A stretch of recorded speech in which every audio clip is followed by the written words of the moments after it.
¿Qué pasa, gente? ¿Que pensáis que me había ido de YouTube? Pues no me he ido, aquí estoy. Y hoy sí que vais a flipar con lo que traigo. Resulta que estaba el otro día, tío, tomándome algo con un colega, y que mi colega tiene un hijo que es un poco tocacojones. Así que los reyes le han traído la Nintendo Switch.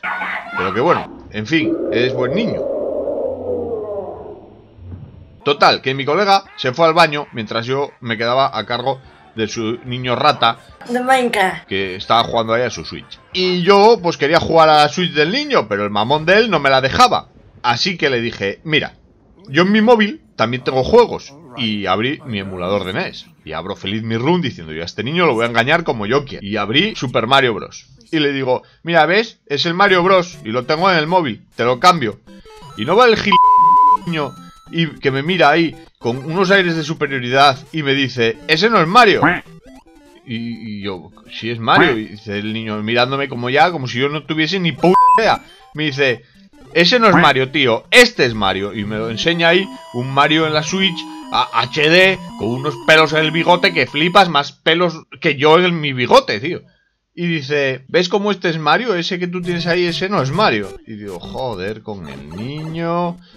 Y el niño ahí, venga que no. Y yo, venga que sí que es Mario. Y digo, bueno, ¿y a este cómo lo convenzo? Y digo, bueno, no sé. Y digo, que sí es Mario, que esto es... Mira, este es el primer Mario Bros que hubo. Y entonces me pongo ahí a meterle una chapa y el niño mirándome como si yo quisiera engañarlo. Y claro, me paro a mirarlo y digo, es que es verdad, macho. Es que mira mi Mario. El Mario de la 8 bits, de la NES... Tenía 7 píxeles en el bigote. Y el bigote del Mario de este niño, de la Switch, tenía pelos. Tenía cada uno de sus pelillos bien definidos. Los de la nueva generación no pueden andar por ahí sin saber de dónde ha venido Mario Bros. Esto tiene que cambiar.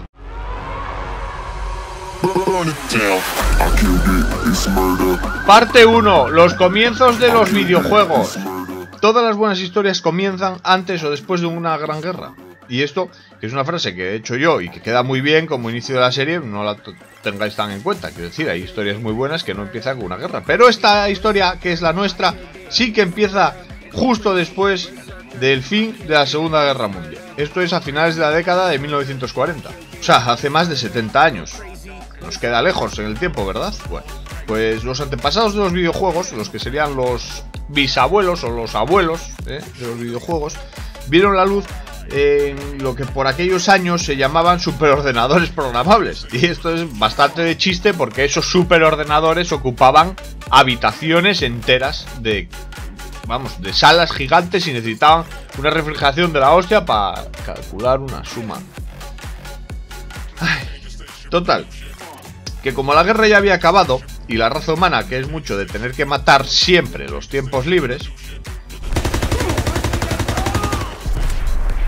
y ya que los ordenadores que habían usado para la guerra al final ya no se usaban para matar personas, pues aparecieron los primeros intentos de crear sistemas de entretenimiento. Claro que la idea de entretenimiento por aquel entonces estaba un poco anclada a los juegos de mesa. Y así fue. Los primeros intentos de crear algo parecido a un videojuego fueron programas de simulación de ajedrez, ni más ni menos. Y aquí es donde, si no suena el nombre de Alan Turing, hay que apuntárselo, hay que ir a buscar información sobre este tío. ¿Por qué? Porque este era uno de los primeros padres de la inteligencia artificial. Y ya sobre el terreno de pruebas, no sobre la ciencia ficción. Que ya había habido escritores mucho antes que habían escrito sobre inteligencia artificial. Si no sabéis quién es Alan Turing, apuntároslo y después de este vídeo ir a buscar información. Era el puto amo, ¿vale? Este tío era el amo de la lógica. Tanto es así que en 1949 Alan Turing ya había escrito suficientes algoritmos matemáticos para crear un simulador de ajedrez, tan avanzados a su tiempo que no se pudieron implementar debido a que no existía la computadora con la potencia suficiente para llevarlos a cabo, para hacerlos correr, ¿vale? O sea, básicamente lo mismo que le pasa al ordenador de tu primo con el Fortnite, que él tiene ahí las características al límite y entonces el juego no va, se peta. Entonces no fue hasta 1952 que Alan pudo probar dichos algoritmos demostrando que efectivamente funcionaban y sentando así las bases para lo que sería el resto de los juegos de ajedrez que vendrían después. De hecho, hoy en día muchos juegos modernos de ajedrez siguen usando esos mismos algoritmos o algunos derivados de ellos. con lo cual imaginaros hace 70 y pico años cómo estaba la situación.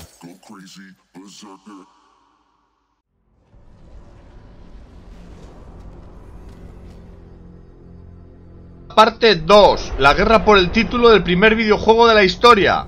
Y es que en esta batalla hay 4 candidatos que aspiran al título. Vamos a verlos primero por orden cronológico. 1951. Después de estos algoritmos de Turing para el ajedrez, un hombre llamado John Bennett, que trabajaba para la empresa Ferranti, presentó en el Festival de Bretaña de 1951 una máquina llamada Nimrod, que era una computadora de unas dimensiones asombrosas para la época. Medía en metros 3,7 de alto por 2,7 de ancho por 1,5 de fondo. Una barbaridad. Bueno, casi como la torre de mi ordenador. Y ya veis, casi se necesitaba media habitación para ese aparato. ¿Y qué era lo que hacía aquel monstruoso artilugio? Bueno, pues jugaba al NIM. El NIM es un juego de palos y puntos, de lógica, que requiere mucha deducción y cálculos mentales. Y la máquina los representaba, dichos cálculos, con bombillas encendiéndose y apagándose. La máquina asombró a los asistentes a la feria, pero fue desmontada al año siguiente para usar sus piezas en proyectos que se catalogaron como más serios. Malditos programadores de aquella época. ¿Qué podría ser más serio que la existencia de los primeros videojuegos? 1952. Como parte de su tesis doctoral, Alexander Douglas implementó OXO, que era un juego de 3 en raya, en el EDSAC, el computador que tenía la Universidad de Cambridge. 1958. ¿Os suena el proyecto Manhattan? Esto es historia moderna, así que debería de sonaros. Si no suena, os digo yo básicamente lo que fue. Fue el proyecto que se hizo en Estados Unidos para crear las primeras armas nucleares. Mala idea.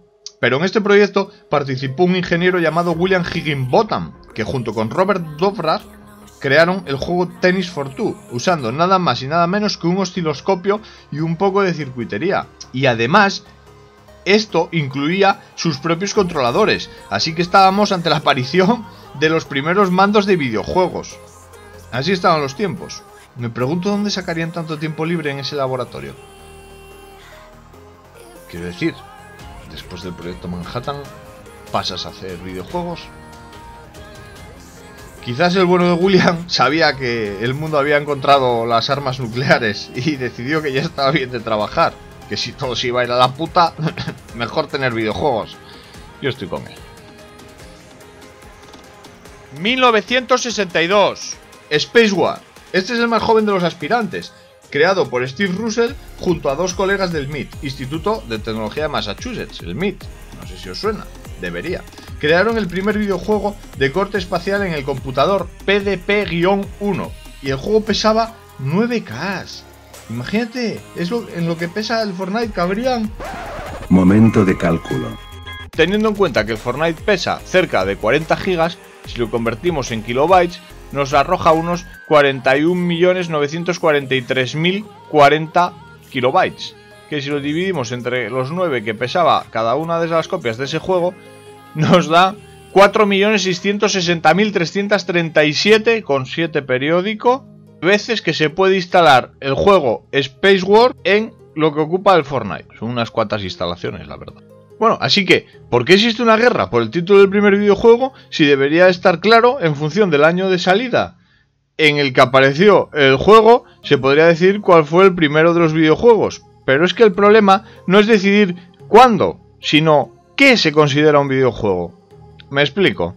El NIM y el OXO, aunque eran simuladores lúdicos, no tenían pantalla como tal. El NIM es más evidente, ya que solo eran unas bombillas que se encendían y mostraban los cálculos. En el OXO quizá esté más al límite, pues las bombillas representaban círculos y X para las posiciones de las fichas, pero no había movimientos como tal. Y luego está el Tennis for Two, el tenis para 2, que para la gran mayoría de la gente ya cumplía todos los requisitos de lo que debería ser un videojuego. Tenía imágenes en movimiento, tenía cálculos, tenía simulación, incluso sus propios periféricos. Personalmente, yo estoy a favor del tenis para 2 como el claro merecedor del título del primer videojuego. Pero claro, no falta quien mantiene la posición de que el título debería de ser para Space War. Pues es que Space War fue el primero del que circularon copias. Incluso se subió a la red ARPANET, pero eso es otra historia. Además, que se considera la primera máquina recreativa como tal. Y entonces tú, ¿a qué título votarías como el primer videojuego de la historia? Deja tu opinión ahí en la encuesta del final, que quiero saberlo.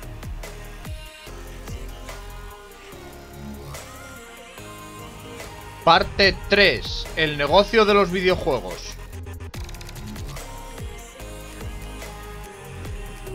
A finales de la década de los 60, muchos fueron los que se dieron cuenta de que tras los videojuegos había dinero, con lo que se empezaron a diseñar máquinas recreativas y consolas. Así que sin entrar en muchos detalles, a principios de los 70 aparecieron las consolas Magnavox que llevaban los videojuegos a las casas. Era un negocio claro, así que la carrera del mundo de los videojuegos había comenzado. Pero no penséis que las primeras consolas tenían algo que ver con las 8 bits como la NES. No. Por ejemplo, la Magnavox solo tenía 12 juegos y eran de una sencillez extrema. Era el tenis de mesa, voleibol, etc.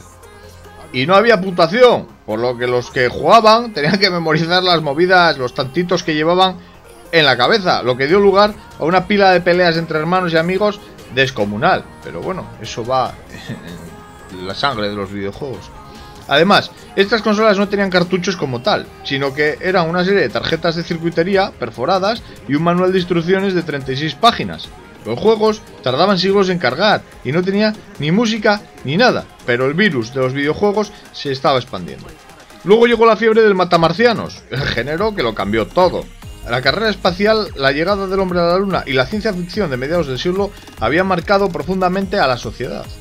Por lo que los primeros juegos se basaban en lo siguiente: o deportes y juegos de mesa, o bien matar cosas del espacio. Para no enrollarme más con esto de la historia, básicamente la gente se volvió loca con el Space Invader y más adelante con el Pac-Man. Juegos con tanta historia y curiosidades que evidentemente darían para varios vídeos cada uno de ellos. Así que aquí estamos, a finales de los 70, con la fiebre de los videojuegos en pleno auge. Menos mal que había dicho que no me iba a enrollar mucho, así que vamos a dar por finalizado el primer capítulo de esta historia de los videojuegos.